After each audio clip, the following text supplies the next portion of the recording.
Shavua Tov, everyone. Welcome to video number 27 in our WhatsApp group. Thursday night, 11th of Cheshvan, was the yortzeit of our mother, Matriarch Rachel, Rachel Imenu. And I adopted this story from the printed version in Hasidic Gems, Volume 2 by Tuvia Litzman. But in truth, this story was being discussed all over Israel around the year 2000. And there was a woman living in Jerusalem, a Jewish woman, who had been married many years, but was still childless, had never given birth. And each year she became more and more distressed, as is understandable. She visited many great rabbis, sages, Hasidic Rebbes, Sephardi Hachamim, sages, and everyone felt for her, everyone blessed her, but the situation did not change. She remained childless. One day, a friend reminded her that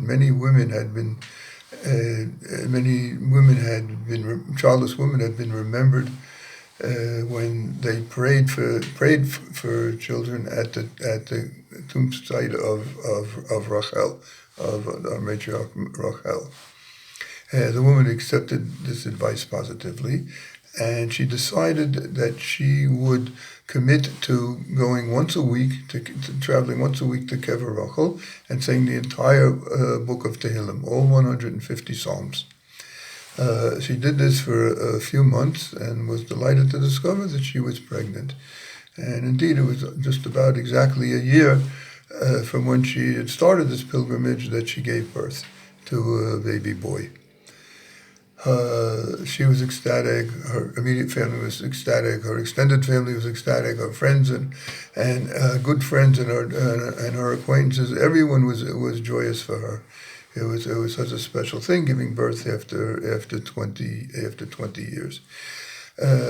She herself understood that this was solely in the merit of Mother Rachel, and therefore she thought it's only appropriate for her to invite Mama Rachel to the Brit Milah circumcision ceremony.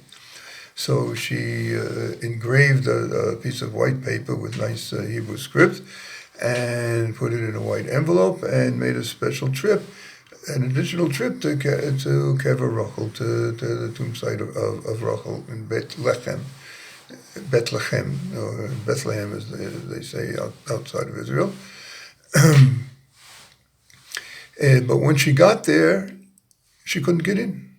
The place was surrounded with Israeli soldiers who told her that there was a riot. There was a riot going on. Muslim Arabs were rioting. They were throwing stones. They were cursing, and it was very dangerous. And they couldn't guarantee her safety, so they can't let her in.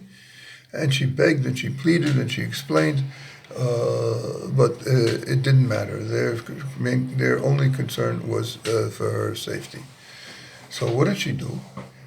She came up with a good plan. She went over to the Palestinian policemen that were also assigned to try to keep the peace. And she knew Arabic, and she came to a huddle of Palestinian policemen and asked them to please allow her to help her to go in just for a few minutes in order to leave a letter there.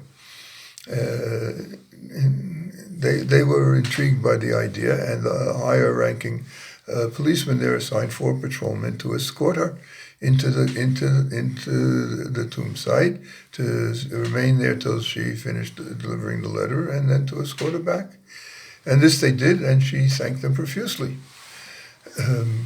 At the Brit Milah, there was a much larger crowd than would normally be expected to appear at a circumcision ceremony, because in addition to the family and friends, many people who knew nothing about, who didn't know them personally, but were just intrigued and excited by the idea of the baby being born after 20 years of childless, wanted to participate in this special joy.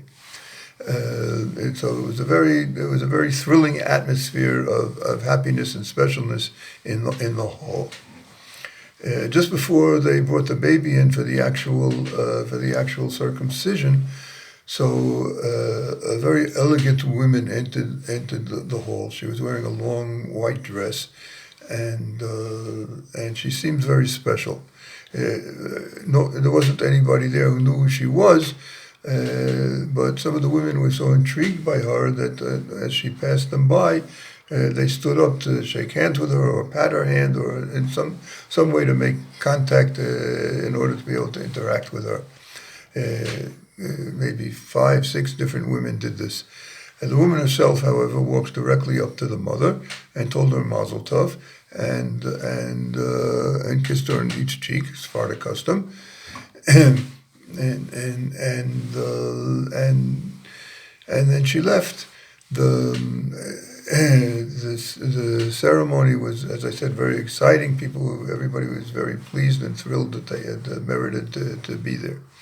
One of the mother's friends even had arranged for a professional photographer to video the entire ceremony. A few days later, they received the film, and the photographer also kindly transferred it to a CD so that they would be able to watch it on their home computer.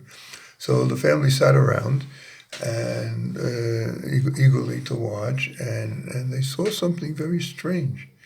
When the camera switched to the women's section, so they saw a woman stand up and put out her hand, like to shake hands with someone, but nobody was there.